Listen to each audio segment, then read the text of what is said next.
पहले थोड़ा ठिठके, पैरों के नीचे धरती को महसूस किया और फिर दौड़ लगा दी।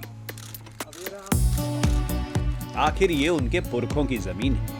ये प्सेवाल्स्की घोड़े कजाकिस्तान के स्टेपी मैदान में पहली बार हवा से बातें कर रहे हैं। लुप्त होने का खतरा झेल रहे घोड़े इसी स्टेपी घास मैदान के मूलवासी हैं। ये वो पल हैं जिनका हम लंबे समय से इंतजार कर रहे थे। प्सेवाल्स्की घोड़ों को सेंट्रल कजाकिस्तान लाने के लिए पिछले 8 महीनों में बहुत काम हुआ है। हजारों किलोमीटर की यात्रा के बाद वो यहाँ पहुंचे हैं। प्सेवाल्स्की घोड़े वास्तव में जंगली घोड़ों की आखिरी प्रजाति हैं। बड़े सिर और सुडौल बदन वाले इन घोड़ों का कद थोड़ा छोटा होता है। प्सेवाल्स्की और आधुनिक पालतू घोड़ों के पूर्वज एक ही थे। मध्य एशिया में -30 डिग्री सेल्सियस की जबरदस्त सर्दी भी इन्हें परेशान नहीं करती। हम जानते हैं कि स्टेपी के मैदान प्सेवाल्स्की घोड़ों के लिए बिल्कुल सही हैं। कई विशेषज्ञों ने इसकी पुष्टि की है। बर्लिन और प्राग के चिड़ियाघरों की संयुक्त कोशिशों से प्सेवाल्स्की घोड़ों को यहाँ लाया जा रहा है।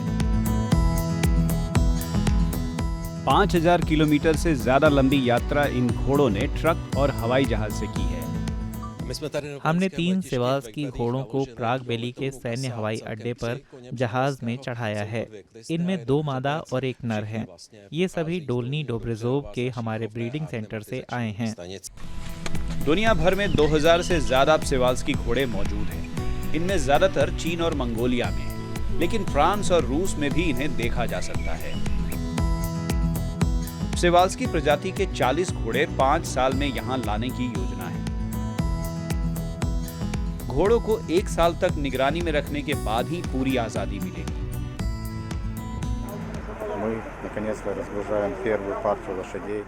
हम घोड़ों के पहले झुंड को उतारकर इस विशाल बाड़े में रख रहे हैं।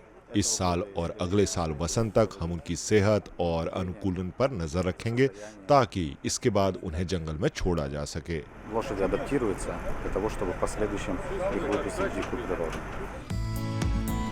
प्राग का चिड़ियाघर 1932 से ही इन घोड़ों की ब्रीडिंग कराता है। साथ ही वो दुनिया भर में इनकी पैदाइश पर नजर रखता है।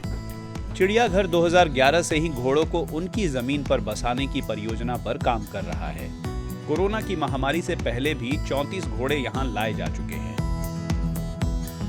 इस जमीन पर प्सेवाल्स्की घोड़े अगर सचमुच दोबारा बस गए तो ये मैदान उन्हें शुक्रिया जरूर कहेंगे।